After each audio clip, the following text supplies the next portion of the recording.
If you want to manage your money better, you can create a simple budget tracker in Excel in less than a minute. Start with creating a basic column headers like income, expenses, and total. You can also add a date column if you want to track things daily. Next, begin entering your numbers. Anything you earn goes under income, and anything you spend goes under expenses.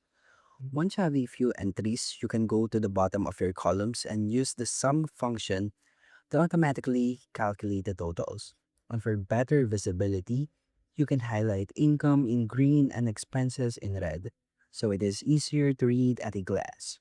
You can keep updating the sheet daily or weekly to track your spending habits over time. Just like that, you have a clean and simple budget tracker that helps you stay in control of your finances. That's how you can create a simple budget tracker in Excel, and thank you for listening.